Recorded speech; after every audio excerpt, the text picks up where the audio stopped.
Hello and welcome to this video. Today I'm going to re-customize this wooden tissue box cover. This one I think I customized on a video before, but I can't really remember since it was a long time. But yeah, I've grown out of this design and I just wanted to add a new one on top. Now all of the other sides are decoupaged with some lovely decorative papers, so I wanted to keep that same vibe and just paint something on one of these papers.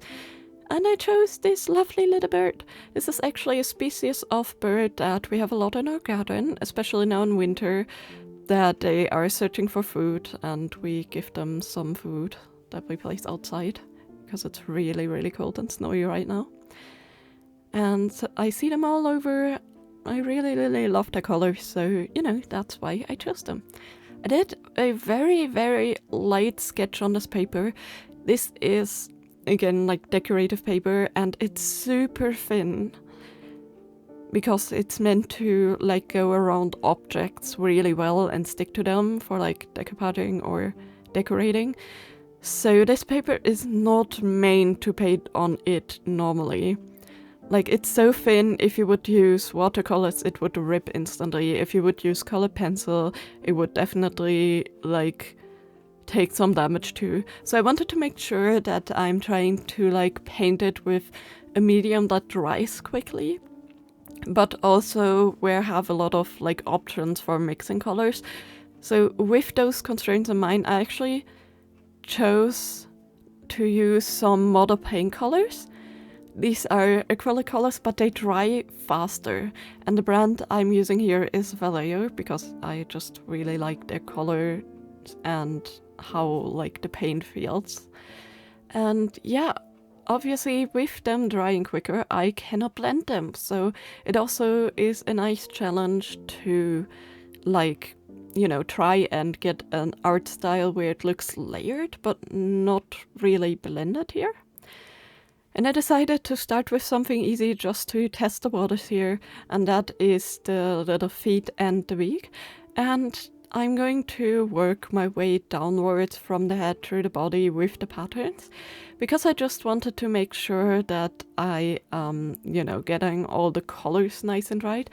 And I found black was kind of the highest stakes, because if I mess up the black, then I, cannot really correct it, while with any of the other colors I kind of could correct it if something goes wrong.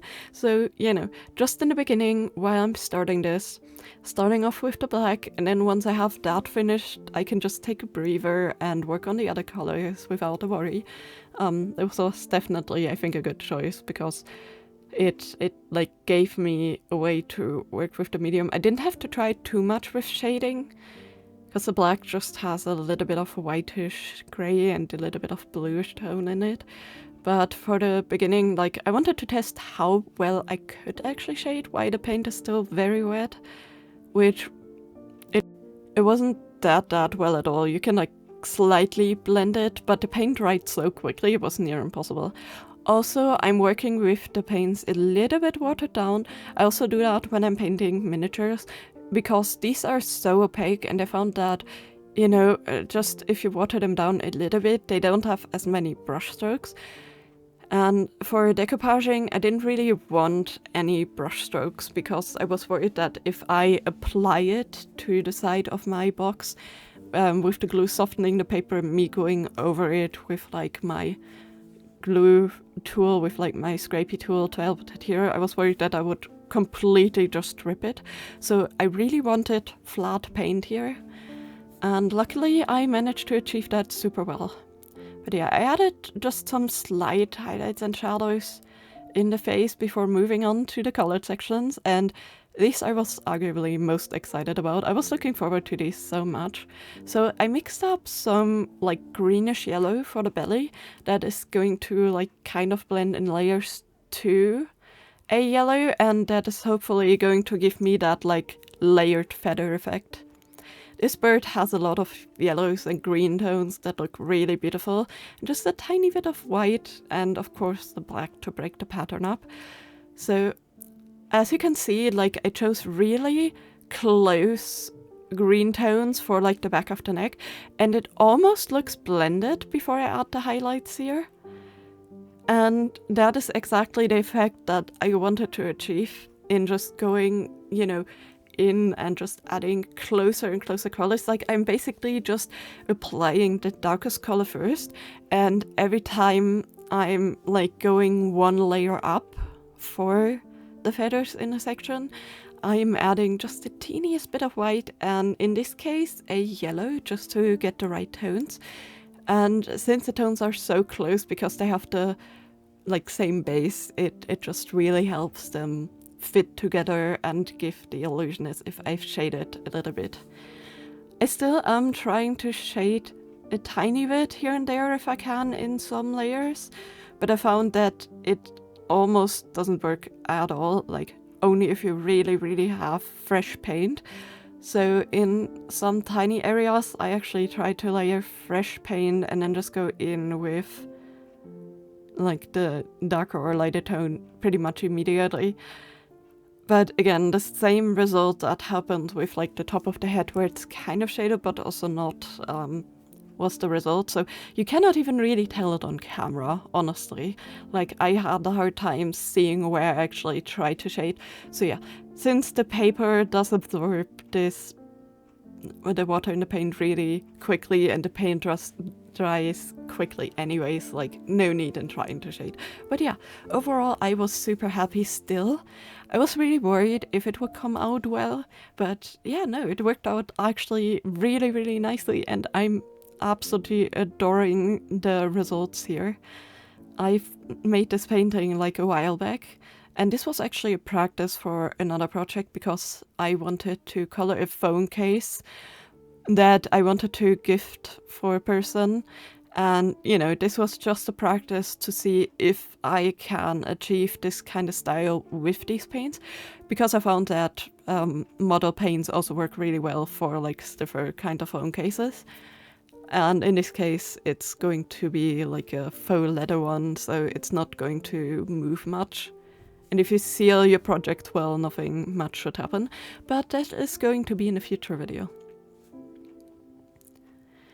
And for this one, I had a bit more negative space, or like background space, I should say, than I liked. So while I was sketching, I already sketched in a branch here, just to break things up a little bit, because just having a bird like floating while sitting there, I thought looked a bit boring. And since I do have this like decently large sized canvas, you know, just a simple branch here was like, you know, an easy idea. I was debating on adding some more green to match with the bird, but I decided against it and to keep the branch really simple, because I really wanted the bird to stand out, which it does really well with this background. But yeah, this is literally just where I'm trying to wet blend, and I added a lot of water. You can kind of see the paper bucket a bit. I added a lot of water to these paints to try to get it to blend, and it does kind of work if you add a lot of water, but it definitely moves the paper a lot. After this was drying, I actually put it under some heavy books for a little while before I could use it. If I had done that to the bird, I'm not too sure if that would have ended well. Like the branch is decently thin in comparison, so like the paper has limited movement, but if I would have tried that, for example, for the body of the bird, I think it would have just been too much. So you can see me working in like little sections here after I realized, hey, I can kind of blend, but also the paper isn't taking it that well. And yeah, I gave it really long drying times here, just to make sure that when I put the book on or when I apply the glue later, it is not going to rip. I was so like stressed that it would rip by the end. Like painting was super meditative, calming. I had a lot of fun once I figured things out. But the actual like part of gluing this on was so unbelievably stressful, because I had to fear that the glue would rip the paper while I apply it and it dries. And for that reason, like normally I apply this paper with decoupage glue. I actually used normal PVA glue just in a thinner layer because I was so worried. Because usually decoupage glue is fine, but it dries really quickly, and since the paper is already weakened where I painted it, I just didn't want parts of it missing the glue or like the brush getting stuck on the back because the glue dries so quickly. So just PVA glue. It was really hard filming this, so I had to cut this part out because you couldn't really see what I was doing. But yeah, I applied the glue to both sides, pressed it on with my little like soft scrapey tool. This is for vinyl, but it also works excellently for paper. And then I carefully trimmed off the edges here. And then I also did the same for the top surface. But this time I didn't have to worry as much. Still used the same glue here because I already had it out, but I spread it in a thin layer and just made sure that everything would adhere well. But yeah, this is essentially the same process that I did for the bird. Just place it on top of the glue. For decoupaging, depending on the glue, you want to usually like put the glue on the paper and the object that you're decoupaging, but you know, since this is PVA glue and not decoupage glue, that was not necessary. But yeah, after that was dry and I cut the edges out, I sprayed it thoroughly with 2 to 3 layers of matte varnish, and this is the finished result. And I have to say, I'm just so happy that I decided to redecorate this box. And I'm also happy to know that it was actually fairly easy. Now, after decoupaging, redecorating a box like this, you can either decoupage over it or spend agonizing ages sanding it, especially if you've sealed it, because decoupaging is surprisingly strong. I did try to redecorate something that I decoupaged like a while back, and I spent ages sanding. The sandpaper was gumming up, so here's to hoping. To be fair, this design is amazing and I'm in love with it, but here's to hoping that I never decide to like redecorate this again. Maybe another side or something, because I think I would lose my mind. But yeah, I am so happy with the design that I don't think it's gonna happen, and I think it turned out so damn cute. I love the layering effect with the colors. It really looks fluffy, but also like nice and sleek and tiny, just like this bird usually looks in nature. And yeah, it just adds a really nice piece of decoration to my room instead of just having a boring wooden tissue box. And these things are super cheap. Like, there's a lot of outer containers for tissue boxes that you can just find anywhere, even in the dollar stores, where I found mine actually, that you can just decorate. Same with like any other wooden boxes or things like that. So, you know, you can really easily make it a project. If you don't want to paint on the box because you're not sure how it comes out, just use some decoupaging paper, paint on it. Maybe you can find a like thicker variant than the ones I had. And, you know, just try out your design and decoupage it on top, and it can make a really nice gift or, you know, a really nice personal piece. And yeah, let me know in the comments down below what your favorite small garden bird, small songbird is. Mine is not this one, mine is actually the European robin. But yeah, let me know yours, and I hope you enjoyed this video. And as always, I hope you had a great day. See you next time. Bye bye.